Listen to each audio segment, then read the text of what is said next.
Voilà, je vais maintenant arrêter les transparents et commencer avec les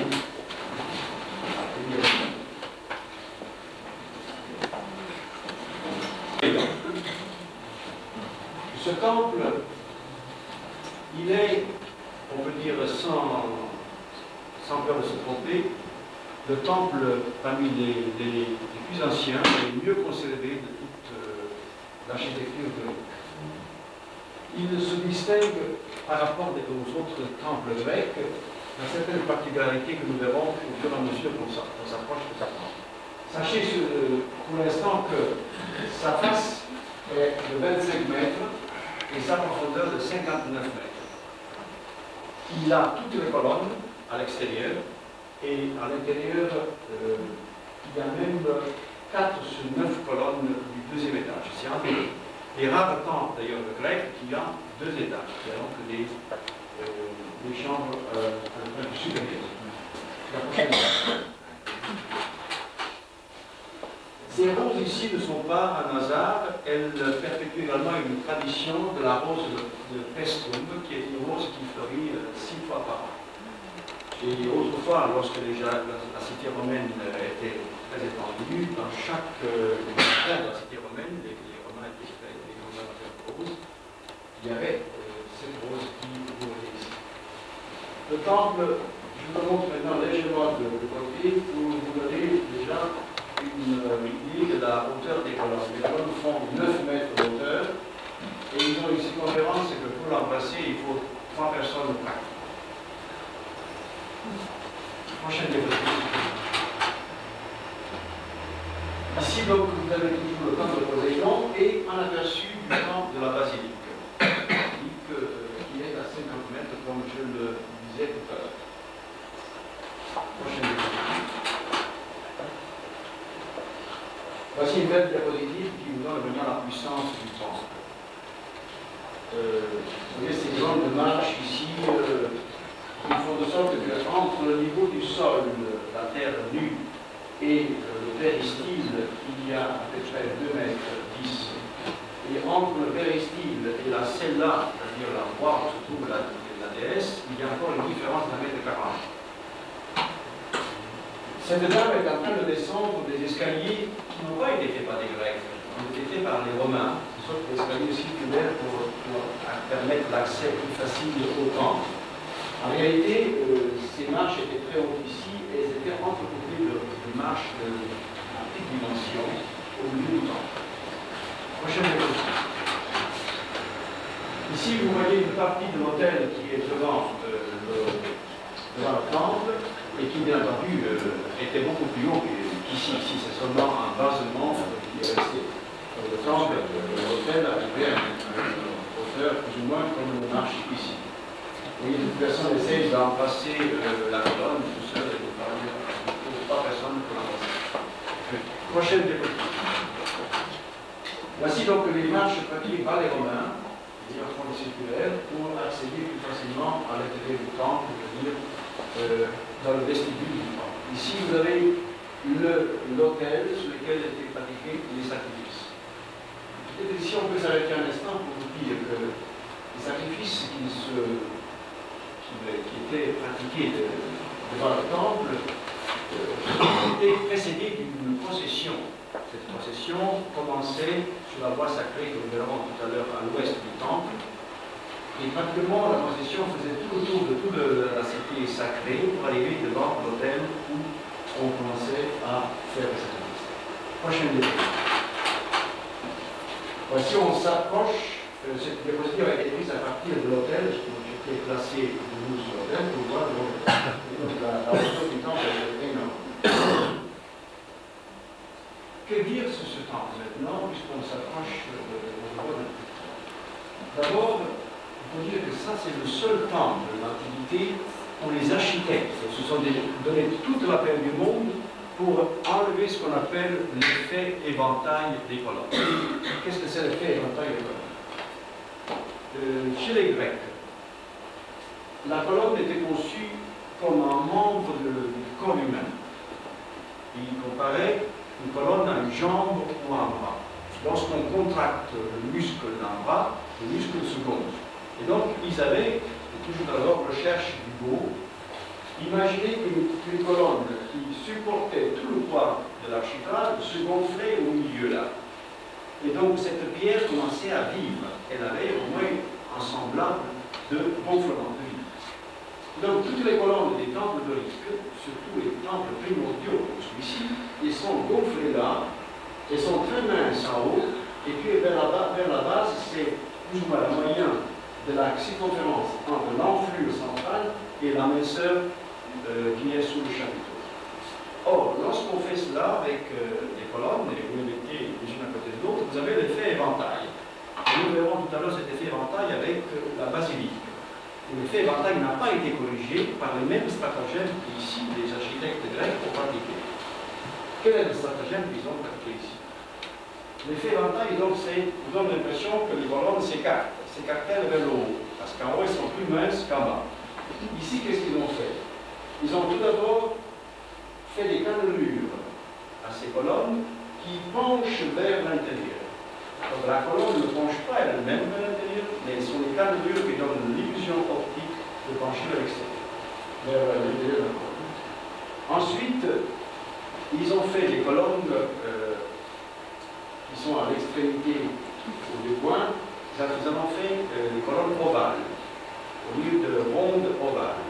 De sorte que n'importe où le spectateur se place, il voit toujours les colonnes rondes, alors qu'en réalité, ces latérales sont ovales. Et ça, dans le sens de la longueur que dans le sens de la façade. Toujours pour vous parler de l'harmonie de ce temple, les distances, la distance entre la hauteur ici et la largeur entre les colonnes est un rapport fixe. Et ce rapport fixe, nous le retrouvons également dans le sens de la longueur. Les métopes, ou plutôt les triglyphes qui sont ici, et également le jeu des métopes, elles tombent, ces métopes, toujours entre un axe de colonne ou entre la colonne même. Et ces métopes donc soulignent également la hauteur de la colonne, soulignent la ligne horizontale, la ligne verticale de la colonne. Ce sont des masses, des dalles de 25 à 30 tonnes qui sont mises en place là. Et tout ceci se tient sans ciment. C'est seulement par le jeu, d'abord, de l'emboîtement des pierres, par la puissance de la pierre elle-même et par la parfaite section qu'ont ces colonnes. Pour donner un sens de, toujours pour enlever ce sens de l'éventail des colonnes qui s'écartèlent, les architectes grecs de ce temple ont pensé également de donner une convexité à la poutre qui est en haut ici, à l'architrave, de même qu'à la base du temple. Ici, ces deux lignes qui semblent horizontales, en réalité, elles sont convexes au milieu entre les colonnes. Ce qui donne l'impression que l'architrave épouse parfaitement les colonnes, les tient, les chapeaute, alors que ce n'est qu'une illusion optique. C'est d'ailleurs ce qui a été écrit sur ce temple de Poséidon, c'est qu'il donne un sens de solidité inébranlable que rien ne peut faire écrouler, et en même temps, il est léger par la structure des formes et par les espaces entre colonnes. Prochaine diapositive. Ici, vous voyez donc la longueur du temple. Comme je vous disais, il y a 36 colonnes autour. Il y en a 6 sur la façade principale, 6 à l'arrière et 14 dans la façade latérale. Elles sont toutes en très très bel état. Et vous voyez donc ce jeu de triglyphes et de métopes qui est poursuivi également sur les façades latérales.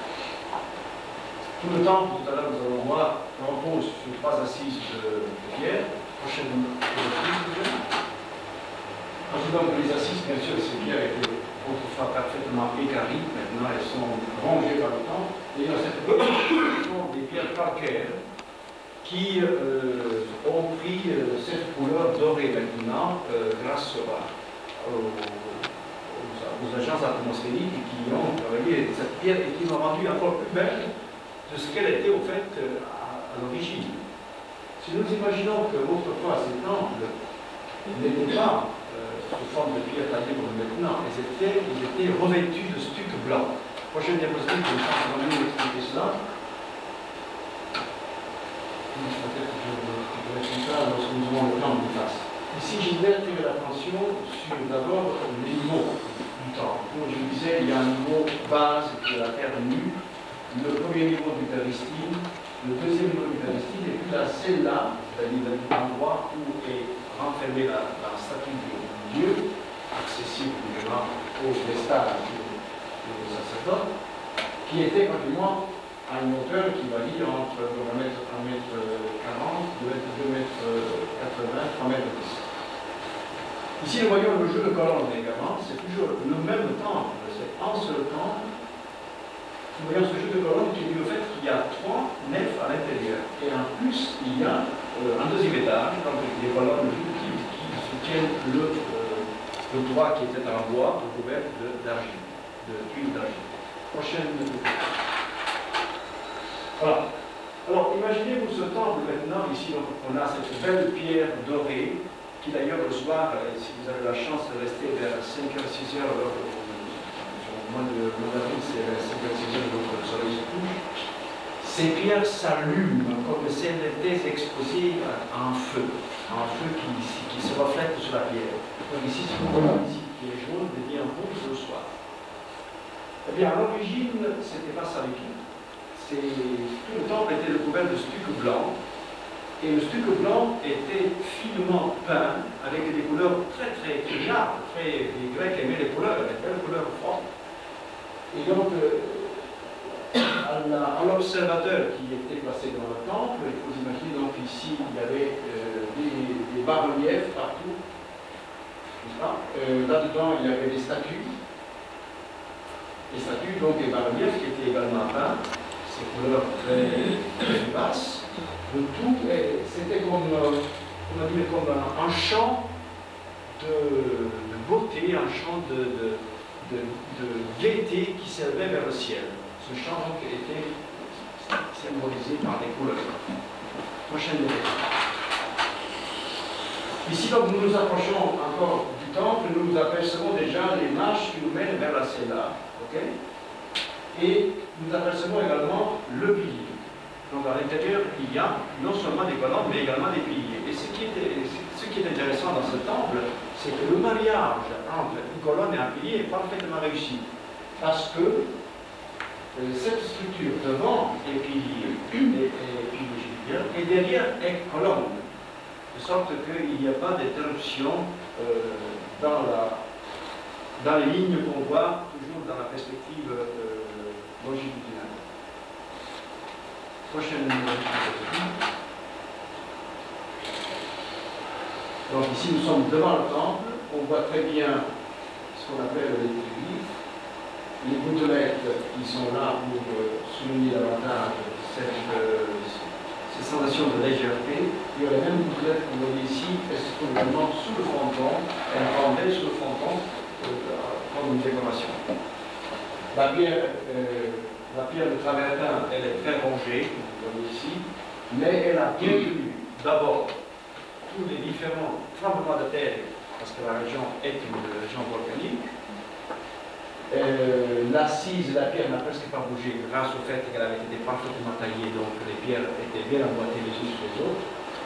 Et il faut dire également parce que tout l'ensemble de la cité de Bestum se trouve sur un socle naturel qui a un peu également joué le rôle de coussinet. Et vous verrez que le pourtour de la cité n'est pas régulier, grâce à une sorte de pentagone, parce que justement c'est la forme de ce socle naturel qui se trouve là. Prochaine diapositive. Voici encore une fois une belle image du pilier qui est à l'intérieur et sur lequel s'adosse le mur de la cella. Prochaine image. Voici une diapositive qui vous montre la puissance de cette colonne, qui ne fait que 9 mètres. Mais elle est très... disons que les dimensions, voici ça m'amène encore à faire une référence avec les Égyptiens. Les temples égyptiens, ils sont des colonnes qui montent à 30-40 mètres parfois, et sont d'un gigantisme qui fait presque peur à l'être humain.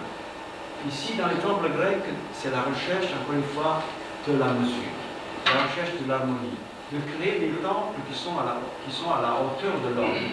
Un homme supporte très bien 9 mètres de colonne, surtout si la colonne est simple, comme celle-ci, harmonieuse.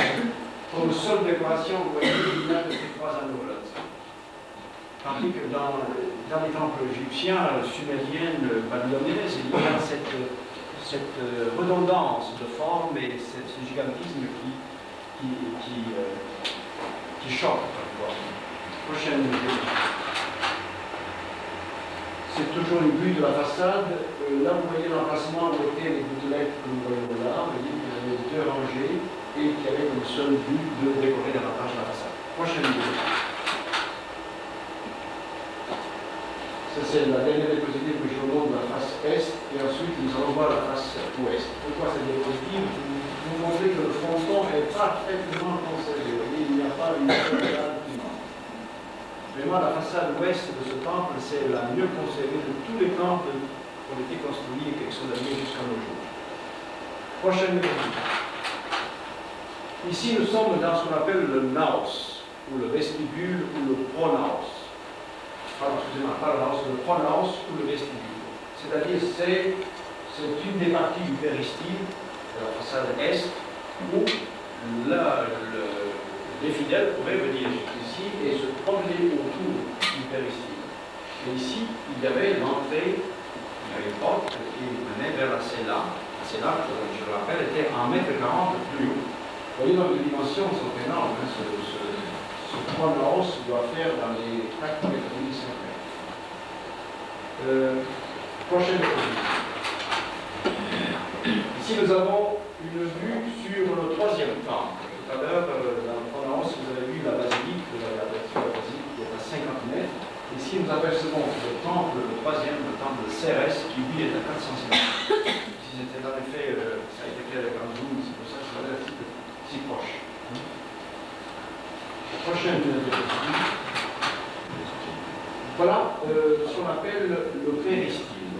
Donc ça, c'est la continuation du pronaos, du vestibule. Donc on peut circuler autour jusqu'à là. Là derrière, il y a encore une fois un épinaos, c'est-à-dire la contrepartie du pronaos. Et puis on continue à circuler tout autour du péristyle. Par contre, là, il y a le basement du mur qui enfermait la cella. Vous imaginez ce mur qui montait jusqu'en haut et qui fermait la cella.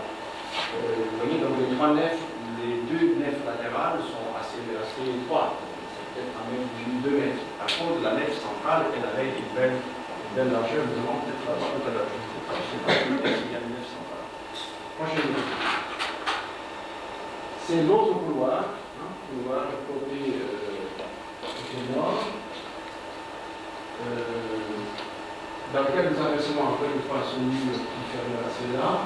Et ici, à l'intérieur de ce pilastre, il y a l'escalier qui monte au deuxième étage, donc la galerie, pour ainsi dire, sur laquelle reposait le temple. Prochaine exemple. Ici, donc, c'est l'arrière du temple, c'est la façade ouest. Donc, lorsque vous serez à l'ouest, vous aurez une très belle vue sur les collines qui délimitent la plaine de Vestoum. Vous êtes une plaine très très riche, et même les collines sont pleines d'arbres fruitiers. Donc une zone très très fertile. Là, c'est pour montrer la hauteur de la cella par rapport au péristyle. Et ici, il nous faut vous imaginer que ce mur était fermé, bien entendu, parce qu'au-delà de ce mur, il y avait la chambre du trésor, qui elle-même était renfermée par une porte avant d'arriver dans la cella. Prochaine diapositive. Alors ici, nous avons maintenant ce jeu de colonnes qui a été fait à partir.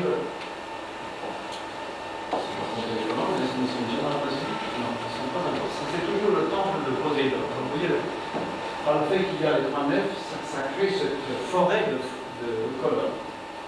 Donc vous pouvez prendre de très très belles photos. en vous plaçant dans cette position qui est donc la position sud du nord. Prochaine diapositive. Voici la façade maintenant ouest. Et la façade ouest, malheureusement, le fronton n'a pas été sauvegardé autant que le fronton est. Tout simplement parce que ce sont les effets de la mer. Donc c'est l'effet du sel, l'air qui est plus pénétrant, plus latente qui vient de l'ouest. Et en ce qui concerne l'harmonie du temps, vous voyez donc la façade ouest, elle est la copie conforme de la façade est, et également les dimensions à l'intérieur sont les mêmes. Cette jeune personne est assise ici sur un mur. C'est au moins la base du mur. C'était le mur qui renfermait toute la cité sacrée, c'est-à-dire ce mur, rapidement, n'était accessible que pendant les fêtes. Vous imaginez un mur qui était 6 mètres comme ça. Le long du mur, il y a la voie sacrée que nous allons voir tout à l'heure. Et en passant par la voie sacrée, on pénétrait dans l'enceinte du temple, et on allait devant la bataille. Donc tous les 3 temples étaient renfermés par ce qu'on appelle le téménos, qui est le mur qui renferme la cité sacrée. Prochaine diapositive. C'est la façade ouest, c'est une vue au niveau de ces piliers, de ce jeu de piliers et de colonnes. La façade ouest. Regardez le détail de cet architrave qui est à l'intérieur. Imaginez-vous un instant que le temple est couvert par le toit. Eh bien, lorsqu'il y a une couverture, la lumière ne permet plus d'apprécier ces détails. Donc, les Grecs faisaient des décorations même là où la lumière n'arrivait pas. C'était sous soin du détail, de la perfection dans toute chose. Donc, ces parties-là, pratiquement, n'étaient visibles que si on levait la planche à 9 mètres de bas. Prochaine diapositive. Ici, nous sommes à la partie arrière du temple, donc c'est l'épinaos, donc la porte partie du pronaos, et la distance est la même, donc il est parfaitement parallèle à notre vestibule. Ici, nous apercevons la basilique de laquelle nous irons tout à l'heure. Prochaine diapositive. Voici une belle image du téménos. Donc le téménos, c'est ce mur, simplement, ce mur fait 500 mètres, donc il va jusqu'au prochain temple, il enferme le prochain temple et il revient de l'autre côté. Et il n'y avait qu'une ouverture pour y entrer, qui se trouve près de la porte où il y a également le restaurant que je vous citais tout à l'heure. Ici, nous avons la voie sacrée, on l'aperçoit déjà, et c'est par cette voie sacrée qu'arrivaient les cérémonies. Ça pourrait être un baptême, ça pourrait être des noces. D'ailleurs, les noces, c'était très intéressant à l'époque, parce que les époux chargeaient leur lit sur un char, et sur le lit, donc, avec le lit, ils allaient jusqu'au temple. Et une fois qu'ils avaient fait la cérémonie dans le temple, ils brûlaient les cieux du char pour bien signifier que l'épouse était désormais rentrée dans une autre famille, elle avait épousé un homme, et il n'allait plus revenir vers sa famille d'origine. Prochaine diapositive. Ici, vous voyez la distance entre les deux temples. Je vous ai dit 50 mètres, mais ça va être même un peu plus. C'est énorme. Quand tout à l'heure, dans les jeux des photos, on ne s'est même pas rendu compte. Et ici, vous avez les 5 belles collines avec des très vieux villages médiévaux. Prochaine diapositive. Voilà, cette diapositive nous permet d'apprécier la différence entre les colonnes du temple Poséidon et la basilique. La basilique, tout d'abord, elle est plus ancienne. Elle est à peu près 100 ans plus ancienne que le temple Poséidon. Eh bien, plus c'est ancien, plus c'est sain, plus c'est mince. Et la colonne ici est encore plus mince sous le chine et sous le chapeau. Et le gonflement ici se voit plus nettement. Lorsque nous verrons tout à l'heure une diapositive la façade de ce temple, vous allez avoir cette impression que je montre les colonnes s'écartèlent d'elles-mêmes. Prochaine diapositive. Encore une fois, le temple de la basilique. Vous avez cette minceur de cette colonne-là. Et cette minceur, en fait, elle est moins harmonieuse, elle est plus pure peut-être, parce la plus ancienne, la plus archaïque, mais elle est moins harmonieuse que les colonnes que nous avons dans le temple de Poséidon. Le prochain diapositive. Voilà. On peut, enfin, moi je le vois, du fait que la colonne est mince là-haut, vous voyez ici il y a une espace plus grand, même que là et là et là, et ici l'espace est plus petit. Et bien lorsqu'on est tout à fait dans le temps, on a l'impression que ces colonnes sont en train de s'écrouler de tous les côtés. Cet effet a été corrigé par les stratagèmes, je vous l'ai dit, les cannelures des colonnes, les colonnes qui sont légèrement inclinées, et surtout par les lignes qui ne sont pas tout à fait horizontales, mais sont convexes, qui ont une convexité dans le temple de Poséidon d'à peu près 10 à 20 cm. Prochaine diapositive. Lorsque vous visiterez ce temple, j'attire votre attention sur la première, la troisième et la cinquième colonne du côté sud. Vous verrez que ces colonnes, dans les chapiteaux, là, ils portent des fleurs de lotus. Ce sont les seules trois colonnes qui les ont. C'était la forme pour les architectes de l'époque de mettre leur signature. Chacun avait un symbole floréal. Ici, donc, c'était la fleur de lotus. voyez donc encore une fois ce qu'on appelle l'effet éventail des colonnes, qui n'a pas été corrigé parce qu'il a, à l'époque où ce stratagème n'avait pas été conçu. D'ailleurs, même le Parthénon, c'était fait des colonnes qui déraillent de tous les côtés. Alors que chez le temple de Poséidon, qui est de la même époque du temple de Parthénon, ça a une différence de 20 ans, ce qui n'est pas grand-chose pour l'époque. Dans le Parthénon, l'effet n'a pas été corrigé. Donc ici, on a apporté vraiment un know-how que même pas en Grèce se trouvait. Prochaine diapositive. Alors là, c'est tout à fait patent. Hein. Vous voyez, un éventail qui s'ouvre en haut et qui, ça peut même sembler laid, n'est-ce pas? Cet effet éventail a pour moi, à mes yeux, un seul avantage. C'est que on a l'impression d'entrevoir entre ces deux colonnes encore une colonne invisible. Et ça rappelle un peu les colonnes égyptiennes. Je ne sais pas si vous les voyez également. La colonne égyptienne se présente là-haut avec ce format-là. Je me demande s'il n'a pas été même voulu cet effet. J'ai imaginé donc de faire des deux colonnes qui sont passées de façon telle qu'on imagine une troisième colonne au milieu qui est le jeu du vide et du plein, qui est la colonne égyptienne. Prochaine. C'est à l'intérieur de la basilique, donc deux nefs très larges, avec une rangée de colonnes coniguës. Le tout était bien entendu couvert par un toit. Il y avait un fronton de côté qui donnait à ce temple une allure spectaculaire parce que c'est un des plus grands temples de l'Antiquité. Prochaine diapositive. La dimension des chapiteaux, c'est énorme. Vous pouvez imaginer que ces chapiteaux-là sont les mêmes qui sont là-haut. À mi-chemin, c'est vraiment dommage, mais en tout cas, ce que nous avons vu nous confirme dans notre idée d'avoir fait un bon choix en rallongeant notre voyage de 100 km pour voir ces temples. Dommage vraiment qu'on ne puisse pas voir autre chose, parce qu'on ne pourrait pas essayer quand même si ça ne marche pas, parce qu'en fait, on est un peu frustré. Ce qui suit maintenant, c'est en partie la cité romaine, et puis le troisième temple, le temple